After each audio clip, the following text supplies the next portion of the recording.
La an muqabbilihi wala mumasihi, tetapi tidak dimaafkan dari orang yang menciumnya ataupun orang yang menyentuhnya. Jadi ada bayi muntah-muntahan sampai ke pipi, ya, ini namanya muntah najis. Kalau nyusu kepada ibunya nggak jadi masalah. Tapi kalau dicium kemudian orang nyium itu menyium bekas untahan tersebut yang ada di pipinya, maka itu menjadi muntah najis dan wajib dibasuh. Wa kamirratin, dan sebagaimana mirrah itu air empedu itu, yang ada di kantong secara khusus itu yang rasanya pahit. Orang-orang zaman dahulu itu sering menjadikan ini obat katanya. Tapi itu pahitnya luar biasa. Makanya kalau orang motong kambing ini kan sebisa mungkin itu ketika dedel itu kan yang paling dijaga ini empedu, jangan sampai empedu ini hancur. Kalau hancur daging kambing itu nanti pahit semua. Nah, itu empedu, itu tidak dihukumi najis. Wala banin ghairi ma'kulin illa al-adamiyah, dan air susu dari hewan yang tidak boleh dimakan kecuali manusia. Jadi air susu hewan yang tidak boleh dikonsumsi ini dihukumi najis kecuali manusia, kecuali susu daripada anak Adam, ya. Susu daripada anak Adam itu kan tidak bisa dikonsumsi kecuali oleh bayi, ya. Wajir roti nahwi ba'irin, dan juga jirohnya. Jiroh ini nih, kalau sapi itu kan biasanya makanannya itu kayak semacam damin. Kemudian dia itu kan biasanya itu kan ketika makan damin kan dikunyah. Setelah dikunyah biasanya ada yang masuk perut, tetapi ada yang diambil sarinya saja, dilepehkan lagi. Itu namanya jiroh.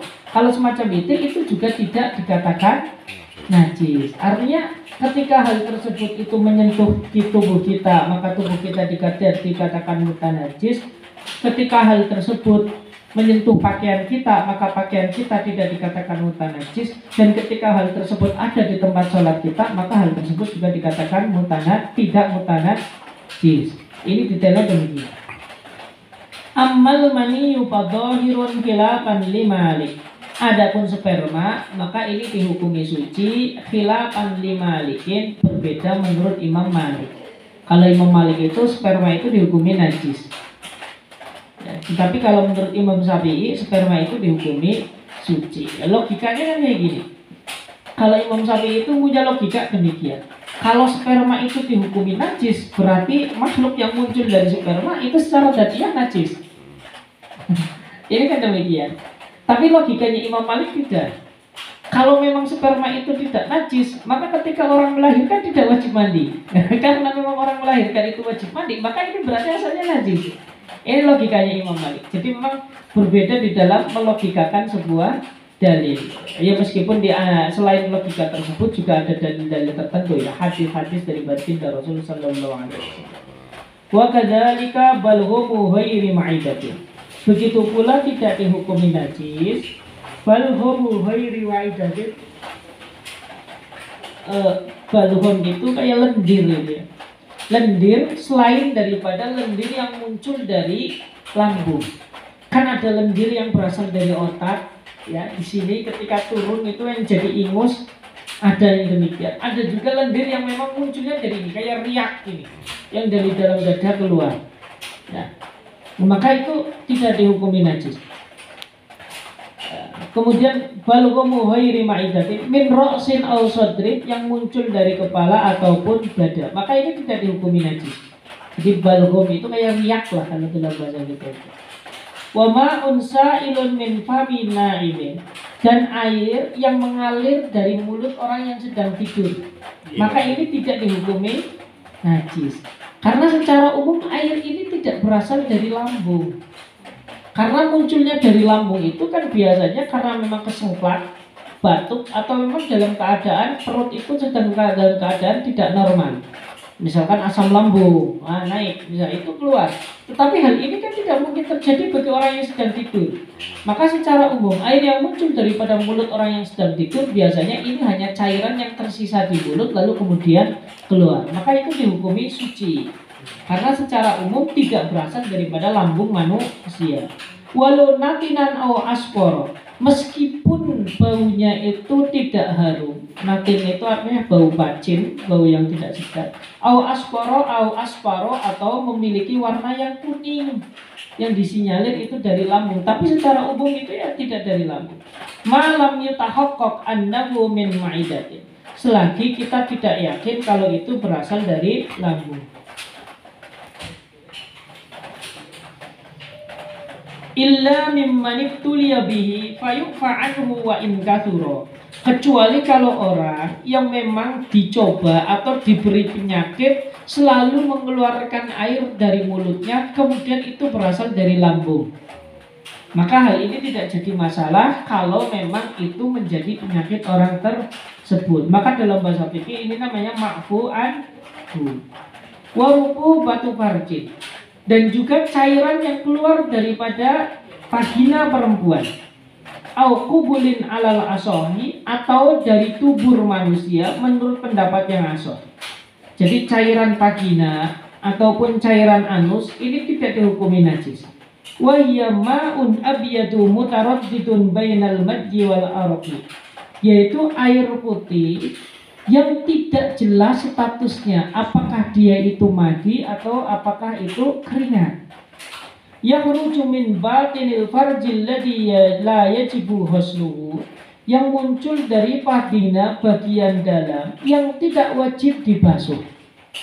Jadi kan perempuan itu kan ketika duduk itu kan maka ada bagian yang terlihat. Kalau perempuan duduk tongkrong, maka bagian yang terlihat dari depan itu namanya bagian luar, dan itu wajib dibasuh. Ketika istinja itu wajib dibasuh. Selain itu bagian dalam, maka itu tidak wajib dibasuh. Kemudian setelah itu ada bagian paling dalam yang dekat kepada rahim, maka itu juga tidak wajib dibasuh. Maka dalam bahasa fikih, ketika perempuan itu kencing, yang wajib dibasuh itu adalah bagian yang nampak ketika dia duduk tongkrong. Jadi duduk dengan kedua kakinya, maka bagian yang nampak itu yang wajib dibasuh. Artinya selain daripada bagian tersebut tidak diwajibkan untuk dibasuh. Maka bihila bima yakhruju mimma yajibu ghusluhu fa innahu tahirun qat'an. Berbeda dengan cairan dari wanita yang muncul dari anggota yang wajib dibasuh darinya, maka ini dihukumi suci secara pasti. Wa ma yakhruju min wara'i batinil farji fa innahu najisun qat'an.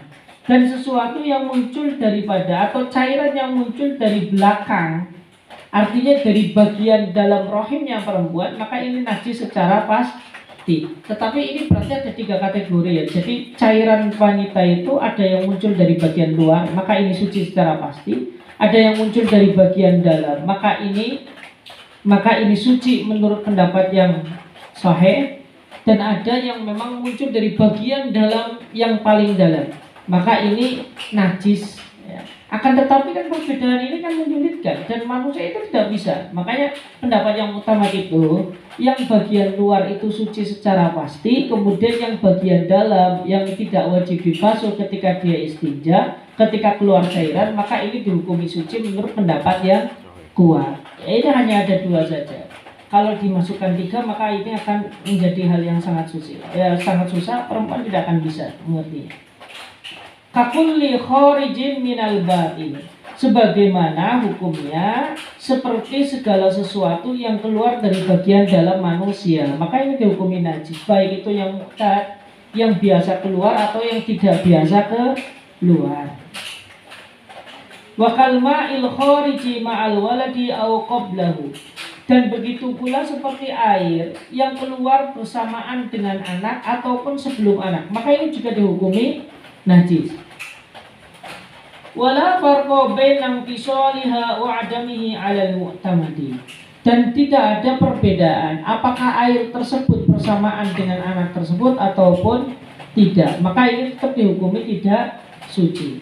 Qala ba'duhum, sebagian ulama berpendapat al-farqu baina rutubatit tahirati wan najisati al-ittisalu wal infisalu, perbedaan di antara cairan yang dihukumi suci dan cairan yang dihukumi najis adalah ketika air tersebut terpisah atau tidak. Maksudnya kayak gini, ketika cairan tersebut terpisah dengan anak, maka itu dihukumi najis. Bisa jadi keluar lebih dahulu daripada anak ataupun keluar setelah anak keluar, maka itu dihukumi najis. Kalau keluar bersamaan dengan anak, maka tidak dihukumi najis. Tapi ala kulli hal, ya, hal ini itu ketika dibahas detail semacam ini, pada ujung-ujungnya juga perempuan wajib mandi sebab dia melahirkan. Tetapi kan nanti ketika terkena baju, terkena tempat, kemudian terkena badan di antara orang yang akan melaksanakan sholat, maka ini kan bisa mempengaruhi terhadap kesah atau tidaknya suatu ibadah. Termasuk itu adalah ibadah sholat. Itu di situ maksudnya. Kemudian fafil kifayati anil imami annaha najizatun. Maka di dalam kitab kifayah anil imami dari Imam Haromen annaha najizatun, bahwasannya cairan yang keluar dengan anak itu dihukumi najis. Wala yajibu huslu dzakaril mujami'i wal baiti wal waladi. Dan tidak wajib membasuh zakar daripada orang yang selesai jima. Misalkan ada seorang suami menjima istrinya, setelah selesai jima maka tidak wajib membasuh zakar, meskipun itu masuk ke dalam barang yang dihukumi najis. Tetapi ketika selesai maka itu tidak dihukumi najis, tidak dihukumi mutanajis. Kenapa? Karena memang ini su'ubatul ihtiraj, susah ini. Ya makanya fleksibilitas agama itu muncul ketika hal tersebut berpotensi menyusahkan manusia. Wal baiti wal waladi. Begitu pula telur yang keluar daripada ayam ini kalau dalam keadaan kering maka ini tidak wajib dibasuh, ya, karena dia ketika kering dengan sendirinya secara otomatis dihukumi suci, ya, karena memang itu adalah muncul dari sumbernya demikian. Begitu pula bayi yang keluar daripada ibunya maka ini juga tidak wajib dimandikan. Jadi bayi yang lahir itu juga tidak wajib dimandikan. Wa afta syekhuna bil afwi an rufubatil basuri li muktalabiha. Syekh kita, guru kita Imam Ibnu Hajar pernah memberikan fatwa tentang cairan basur. Basur itu yang amber itu ya. Ketika mengeluarkan cairan maka ini dimaafkan bagi orang yang punya penyakit ambean tersebut. Nah ini difatwakan demikian. Wa kada baiti ghairu ma'kuli. Begitu pula telur dari hewan yang tidak boleh dimakan. Ini meskipun najis sebagaimana tadi dijelaskan di atas, akan tetapi ini dimaafkan. Telur ular, telur buaya, maka ini dimaafkan. Ya telur cecek sih ada tuh enggak ya. Itu dulu ada makanan namanya telur cecek. Ya ternyata itu makanan buatan manusia ya. Itu ma'fu anhu tetapi tidak boleh dikonsumsi. Kalau ma'fu anhu itu maksudnya apa? Dimaafkan akan tetapi status kalau dia najis tetap najis. Seperti darah. Darah itu dimaafkan akan tetapi status dia najis tetap najis. Itu demikian. Wa yahillu aqluhu 'alal asahi. Termasuk adalah telur dari hewan yang tidak boleh dikonsumsi, itu telurnya boleh dikonsumsi. Maka telur buaya boleh dimakan. Ya, telur apa lagi? Telur ular berarti boleh dimakan. Ya, ini maksudnya demikian. Ini kalau kita berbicara tentang makanan, maka mazhab Imam Malik itu jauh lebih luas daripada mazhab kita. Kalau mazhabnya Imam Malik itu semua jenis makanan itu boleh dikonsumsi selagi itu tidak membahayakan bagi orang yang mengkonsumsinya, kecuali hewan-hewan yang secara jelas di dalam Al-Quran itu diharamkan. Di antaranya adalah anjing, babi, bangkai, hewan yang mati karena memang diseruduk dan sebagainya. Itu yang hurrimat alaikumul maitatu waddamu walahul inzir wa ma uhilla lillahi wal munhanikatu wal mawqudatu wal mutaraddiyatu wan natihatu wa ma akala samu illa ma zakkaitum wa ma tubi'u 'ala nusubi wa antastaqsimu bil asmi. Kecuali hewan-hewan yang disebutkan di dalam ayat tersebut maka itu tidak boleh dikonsumsi. Ini kalau menurut Imam Malik. Lebih luas di dalam makanan. Jadi ini kalau di dalam ibadah madhab yang paling luas itu madhabnya Imam Abu Hanifah. Kalau di dalam bab makanan madhab yang paling luas itu madhabnya Imam Malik. Ya, nanti yang kalau madhabnya Imam Syafi'i itu luasnya di mana? Ya, madhabnya Imam Syafi'i itu madhab yang tengah-tengah. Karena memang faktor kemunculannya itu juga demikian. Imam Abu Hanifah dulu, baru setelah Imam Abu Hanifah ada Imam Malik. Maka setelah ada Imam Malik dan Imam Abu Hanifah muncul Imam Syafi'i. Jadi Imam Syafi'i itu sebenarnya statusnya tengah-tengah antara keduanya. Ya, termasuk adalah di dalam metodologi penggalian hukumnya. Kalau Imam Abu Hanifah karakternya lebih menggunakan analogi, kias, tetapi bukan analogi secara benda, artinya analogi yang memang terstruktur. Kalau Imam Malik itu lebih berpegangan kepada hadis, kalau ada hadisnya baru dicarikan hukum. Kalau Imam Syafi'i tengah-tengah di antara keduanya, ya hadisnya juga dipakai, analoginya juga dipakai. Itu jadi sejarahnya demikian. Makanya madhab Syafi'i termasuk adalah madhab yang tengah-tengah di antara madhab Imam Abu Hanifah dan Imam Malik. Kalau Imam Ahmad ini kan ekornya kepada Imam Syafi'i, karena Imam Ahmad bin Hambal itu adalah muridnya Imam Syafi'i. Maka biasanya fikihnya nggak terlalu beda jauh. Itu demikian. Wa sya'ru ma'qulin wa rishuhu idza ubina fi hayatihi. Termasuk yang tidak najis itu adalah rambut dan rambut dan bulu dari hewan-hewan yang boleh dimakan ketika terlepas dalam keadaan hidup. Bulu ayam ketika terlepas dari ayam, selagi ayam tersebut masih hidup, maka bulunya dikatakan suci. Ini demikian. Walau syakka fi sya'rin aw nahwihi aw huwa min ma'kulin aw ghairihi aw hal fasala min hayyin aw mayyitin fa huwa dhahir. Kalau ada orang ragu di dalam sebuah rambut, apakah rambut ini adalah rambut yang berasal dari hewan yang boleh dimakan atau tidak boleh dimakan, atau apakah ini terlepas ketika hewan tersebut masih hidup atau masih mati, maka ini dihukumi suci. Kenapa? Karena al-aslu at-toharoh. Kalau dalam bahasa kita itu al-aslu at-toharoh. Hukum asal itu adalah suci. Segala sesuatu itu asalnya adalah suci, kecuali yang sudah dinas kalau itu barang najis.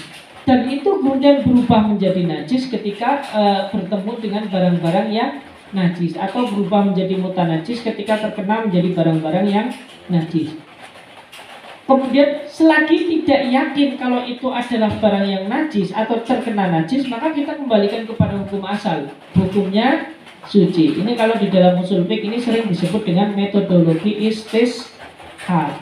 Jadi istishab itu kita tetap memakai hukum yang lama. Ya, selagi belum ada dalil yang menjelaskan hukum yang baru, maka hukum yang lama tetap diberlakukan. Wa qiyasuhu annal adma kadzalik. Maka kiasnya tulang juga demikian. Artinya tulang juga tetap dihukumi suci. Wa bihi sarraha bil jawahir. Hal ini sebagaimana disebutkan di dalam kitab Jawahir. Wa baydul maitati intasallaba tahirun.